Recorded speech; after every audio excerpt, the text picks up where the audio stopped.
Hello everyone, welcome to our channel judiciary gold. आज जिस topic पे हम लोग डिस्कस करने वाले हैं वो टॉपिक है what is a caveat petition. Caveat petition क्या होता है?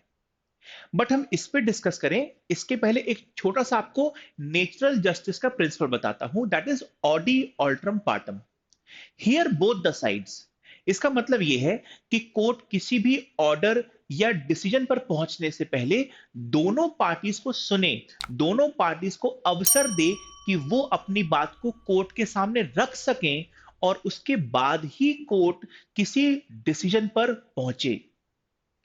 मगर कई बार ऐसा भी हो सकता है कि किसी एक पार्टी की एप्लीकेशन पर कोर्ट अर्जेंसी देखे और दूसरी पार्टी को सुने बिना या अवसर दिए बिना, अपॉर्चुनिटी दिए बिना ही इस पार्टी की बात को सुनकर कोई डिसीजन या कोई ऑर्डर पास कर दे।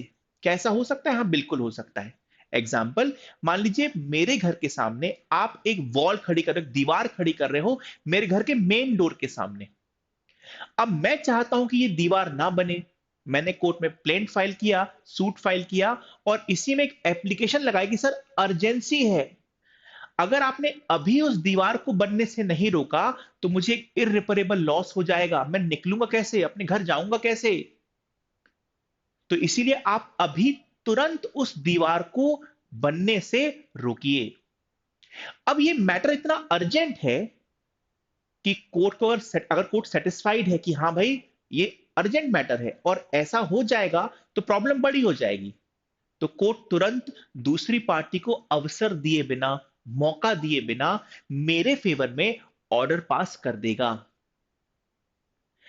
अब यह बात अलग है कि बाद में वो पार्टी अपियर होगी, सामने वाली पार्टी अपियर होगी और उसके बाद फिर हियरिंग होगी और फिर फर्दर ऑर्डर्स होंगे। बट अभी के लिए तो ये चीज हो गई ना कि किसी एक पार्टी के फेवर में दूसरी पार्टी को सुने बिना या अवसर दिए बिना कि वो अपनी बात रख सके, कोर्ट ने एक पार्टी के फेवर में ऑर्डर पास कर दिया।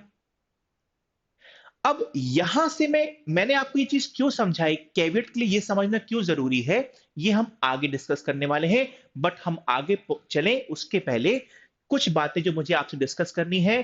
पहली, कि हमारा कॉम्प्रिहेंसिव बैच जो कि आप ज्वाइन कर सकते हैं, इवनिंग 5 to 8 क्लासेस लगती हैं। ये ऑनलाइन बैच है जो आप ज्वाइन कर सकते हैं। इसके अलावा जुडिशरी गोल्ड ने अपने ऑफलाइन बैचेस भी स्टार्ट कर दिए हैं। क्लासेस का टाइमिंग सेम है, इवनिंग 5 to 8। आप भोपाल जोन 2 एमपी नगर में आकर क्लास को ज्वाइन कर सकते हैं। और अगर आप वर्किंग प्रोफेशनल हैं, अगर आप एडवोकेट हैं, प्रैक्टिस कर रहे हैं और आपको अपने पेस पर, अपनी स्पीड पर, अपनी टाइमिंग पर अपनी तैयारी करनी है, तो आप JG1 बैच ज्वाइन कर सकते हैं, जहां पर आप अपनी स्पीड पर, अपने अनुसार, अपने कन्वीनियंस के हिसाब से पढ़ाई रिकॉर्डेड वीडियोस को देखकर कर पाएंगे। अब आगे बढ़ते हैं। तो जो पॉइंट हमने अभी तक समझा वो पॉइंट क्या है कि कुछ कंडीशंस में ऐसा हो सकता है कि कोई जो कोर्ट है वो एक पार्टी की बात को सुनकर और दूसरी पार्टी को अवसर दिए बिना ही इस पार्टी के फेवर में डिसीजन पास कर देता है। ये अर्जेंसी पे डिपेंड करेगा, ये हर बार नहीं होगा बट अर्जेंट मैटर्स में ऐसा होगा।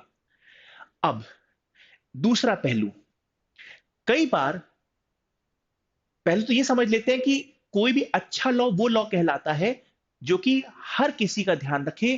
केस में दो पार्टीज होती है तो दोनों का ध्यान रखा जाना जरूरी होता है, ठीक है? और कोई भी अच्छा लॉ ये काम जरूर करता है, ठीक है? तो अब कैविएट क्या होता है? अब हम दूसरा पहलू देखते हैं कि एक पार्टी को तो हमने राइट दिया है कि हां, अगर तुम कोर्ट में एप्लीकेशन फाइल करते हो, अर्जेंसी बताते हो, तो कोर्ट दूसरी पार्टी को मौका दिए बिना तुम्हारे फेवर में ऑर्डर पास कर सकता है। ये एक पहलू हो गया। मगर अब दूसरा पहलू यह है कि मान लीजिए मैं एक व्यक्ति हूं जिसको एक्सपेक्टेड है कि मेरे अगेंस्ट कोई एप्लीकेशन लगाई जा सकती है और कोर्ट से यह रिक्वेस्ट करी जा सकती है। जो भी व्यक्ति वो एप्लीकेशन लगाएगा वो कोर्ट से रिक्वेस्ट करेगा कि सर अर्जेंट मैटर है और आप ऑपोजिट पार्टी को सुने बिना अर्जेंटली मेरे फेवर में ऑर्डर कर दो। मुझे एक्सपेक्टेड है कोई ऐसा करने वाला है, तो मैं क्या कर सकता हूं? तो मैं कोर्ट में कैविएट फाइल कर सकता हूं। मैं कोर्ट में कैविएट फाइल कर सकता हूं कि सर आप कोई भी ऑर्डर मेरे अगेंस्ट मुझे नोटिस दिए बिना पास मत करना। मैं फिर से रिपीट कर रहा हूं, मैंने क्या कहा कि अगर किसी व्यक्ति को अपने अगेंस्ट कोई एप्लीकेशन एक्सपेक्टेड है, कि कोई व्यक्ति मेरे खिलाफ एप्लीकेशन फाइल करके कोर्ट से मेरे अगेंस्ट कोई रिलीफ मांगेगा अर्जेंट बेसिस पर, और कोर्ट हो सकता है वो रिलीफ दे दे, तो मैं क्या करूंगा, मैं कोर्ट में पहले ही एक कैविएट फाइल कर दूंगा कि सर, मेरे खिलाफ अगर कोई भी एप्लीकेशन आती है तो आप उस एप्लीकेशन पर मुझे नोटिस दिए बिना कोई भी ऑर्डर पास मत करना। Caveat is a Latin term which means warning.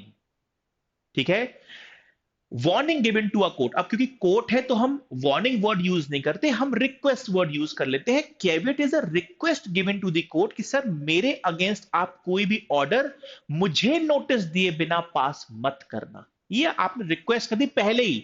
हो सकता है वो एप्लीकेशन फाइल होने वाली हो चुकी हो, ऐसा भी हो सकता है, बट होने वाली भी हो, तब भी आप पहले ही कोर्ट से जाके बोल दो कि सर, मुझे ऐसी एप्लीकेशन एक्सपेक्टेड है, व्यक्ति आ सकता है, मेरे खिलाफ रिलीफ मांग सकता है, आप मुझे नोटिस दिए बिना मेरे खिलाफ कोई ऑर्डर पास मत करना। यही कैविएट है।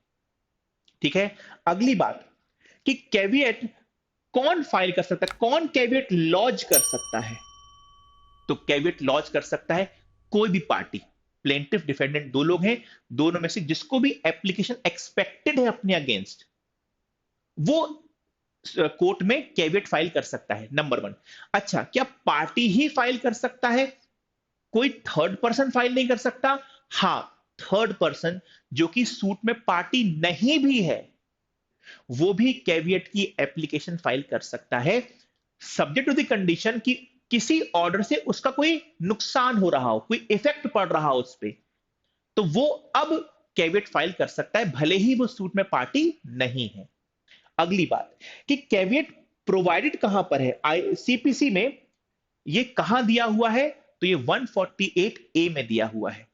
वो ये कहता है 148 ए कि अगर किसी व्यक्ति को, किसी पर्सन को अपने खिलाफ कोई एप्लीकेशन एक्सपेक्टेड है, तो वो पहले ही कोर्ट में कैविएट फाइल कर सकता है कि सर, मुझे नोटिस दिए बिना कोई भी ऑर्डर मेरे अगेंस्ट आप पास नहीं करना, नंबर वन। नंबर टू, जब उसने कैविएट लॉन्च किया तो उसकी यह भी ड्यूटी है कि जिस व्यक्ति से एप्लीकेशन एक्सपेक्टेड है उसे भी नोटिस दे कि देखो, मुझे तुमसे एक्सपेक्टेड था कि तुम एप्लीकेशन करने वाले हो, तो मैंने कैविएट लॉन्च कर दिया है। अब अगर तुम वो एप्लीकेशन फाइल करते हो तो तुम मुझे भी नोटिस दोगे।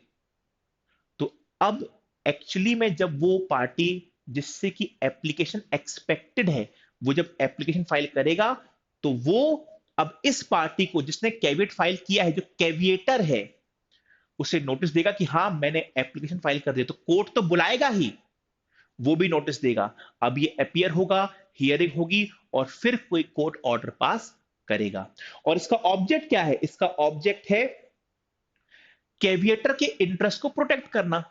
जाहिर सी बात है कि कोई एक इंडिविजुअल जब कोर्ट आता है, अर्जेंसी शो करता है, तो हो सकता है वो सच ना बोल रहा हो।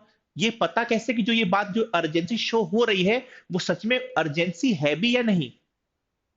तो केवल इसलिए कि अगर सच में कोई अर्जेंसी है भी, तो दूसरी पार्टी को भी अपनी बात रखने का मौका तो मिले।